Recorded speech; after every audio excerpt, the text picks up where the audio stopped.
Welcome to The Bottom Line. I'm Pastor Rick Utze from Maranatha in Plain City, Ohio.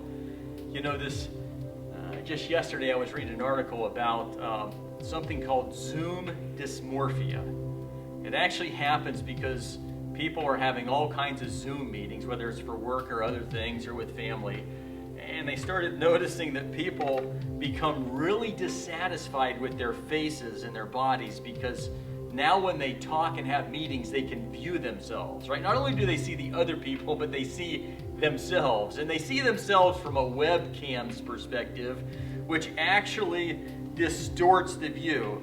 It actually produces a flawed representation of reality. It causes your face to look more rounded. It causes a wider set eyes and a broader nose. And so people really complain about their nose and their wrinkles that they see on their face. And they said, actually, more people are seeking cosmetic surgery because of it. They're so dissatisfied with what they see that it's causing them to go get cosmetic surgery. Actually, even before COVID-19 hit, in 2019, 72% of cosmetic surgery patients were seeking procedures to improve selfies, right? And now you've got Zoom on top of it. So everybody's seeing themselves more often.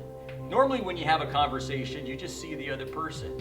And now you're starting to see a distorted view of yourself. It's not even a true view of yourself.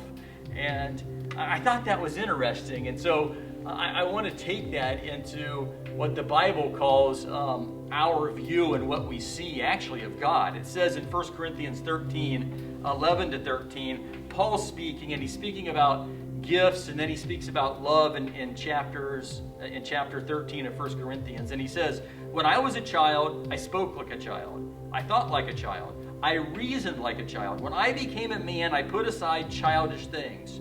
So he's talking about his own maturity, right? When you're a child, you speak like a child, but when you're a man, you behave differently. You see things differently. You rationalize differently. And then he says in verse 12, for now we see only a reflection as in a mirror, but then face to face. Now I know in part, but then I will know fully as I am fully known. Now these three things remain. Faith, hope, and love, but the greatest of these is love. The whole emphasis was on love, but what I want to just speak to briefly here is this reflection is in a mirror.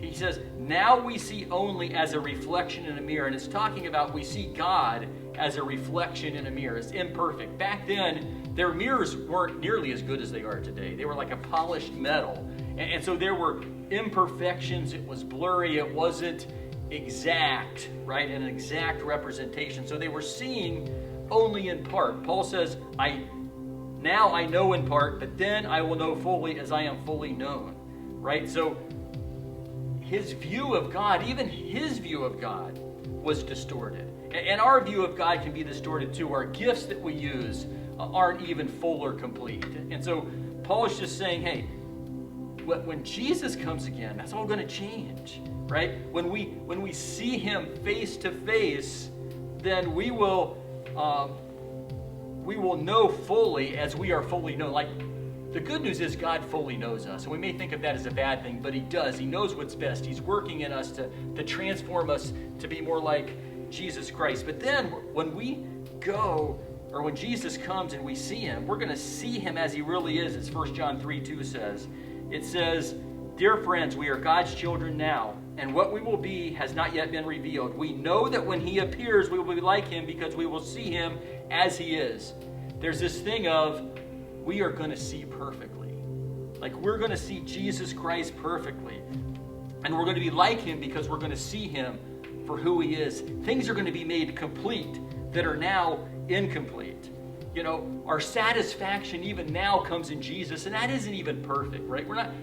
We face dissatisfaction in this world, but the more we get to know Jesus, the more satisfaction we see in him.